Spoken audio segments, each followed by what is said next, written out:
Hey everyone, good evening. I want to come to you today and say that during this time, some of us are still feeling uncertain.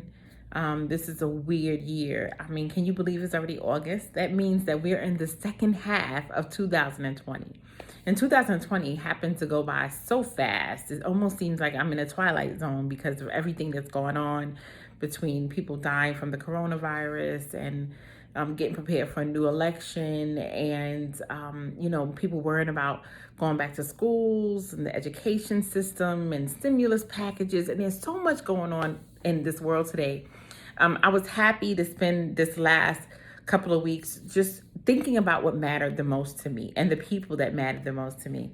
I got a chance to visit my 87-year-old grandmother, and it brought me so much joy to see her and my mom and spend time with them and just to have them around. During these moments, we realize that we must appreciate the people who are there for us and love the people who love us and not waste moments over trivial things, over petty things. This is the time to put aside those petty arguments. If you haven't spoke to your sister in 10 years, pick up the phone. If you ain't spoke to your brother in 10 years over something crazy, something small, pick up the phone and say, hey, sis, brother, I just want to let you know I love you. I don't know if I'm going to see you tomorrow. And in thinking about what mattered, I thought about what I wanted to come and speak on today. And I've been thinking about this over the past couple of weeks. It was called Drain the Swamp. And, we hear that a lot. This is the election political moment where, whether you're Democrat, Republican, whoever you want to vote for, we hear from all different candidates. It's time to drain the swamp.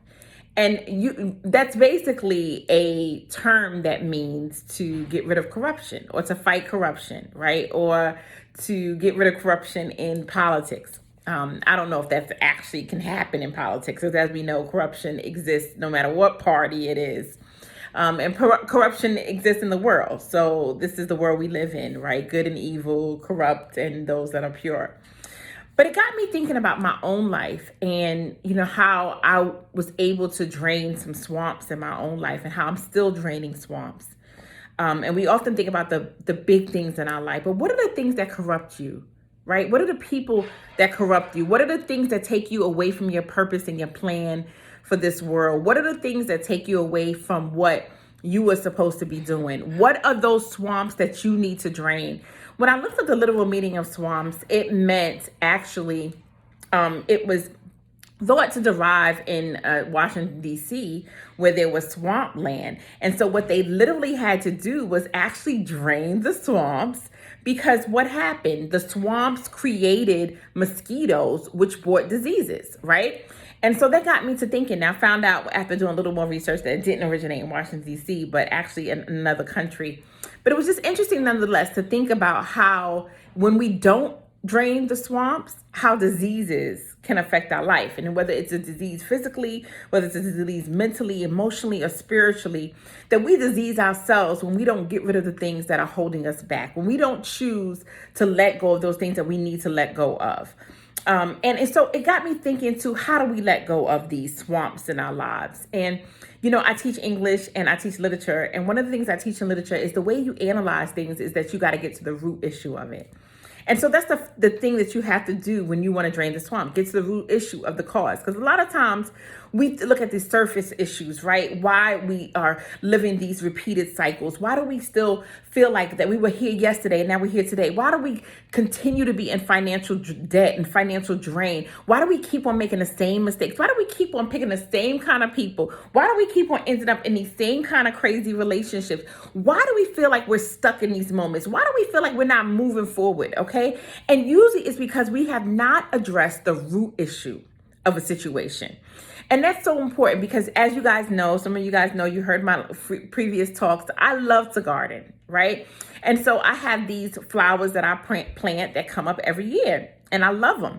And so one of my favorite ones is lavender. I love purple. I like the lavender. The bees love it. I love to see that. And I can get the mint leaves on it and use it for my tea. So it's a pleasure to me. And it just looks so beautiful when it blooms during the first beginning of the summer. But then a couple of years ago, I planted some daisies, okay, not knowing that these daisies grow so tall and they overpower actually and choke out my lavender flowers. So If you know anything about them, the stems are so thick, right? I mean, really thick. So the first year I saw them, I was like, okay, I grabbed them, I broke them, and then let them go. Well, the second year, 2 of them came up.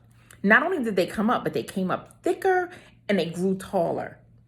I'm like, wow, what's going on here? So what I did is I thought I reached all the way to the bottom of the stem and I broke it. Well, as I broke it, it was some sap that came out of it. It's like this yellow sap is sticky. They actually use it to help make plastics and some other things like white out and things like that. And so I got mess all over me trying to break it. And that was a lesson in itself. A lot of times we think we are actually breaking things off of us. We think that we are getting low enough to where we can break things and throw it away and it's good and it's dead, but it's not dead, right? And so this year, actually last year when I looked at them, it was 4 of them, okay? I took the 4 and I cut them to the very bottom. I just went out there, it's 6 of them now. 6 of them. So that means that the more I keep on cutting to the bottom of it, the more they keep on growing. And I thought about this. Isn't that how symbolic metaphor for life when we don't deal with our traumas, when we don't deal with our stuff, when we choose to keep the swamps the way it is, right? When we don't drain the swamp in our lives. It's a metaphor for how it is, because what I've realized is that if I don't take the time to dig it up and get to the very roots of it, even if I leave a piece of a root in there, that no matter what I do, they're going to come up and they're going to come up stronger and they're going to choke out all the beauty of my yard and all the things that I want to grow. Even though the other stuff will grow, that thing will still be there, really overshadowing the things that I want to grow that look so beautiful and powerful and really, really make my yard what it is.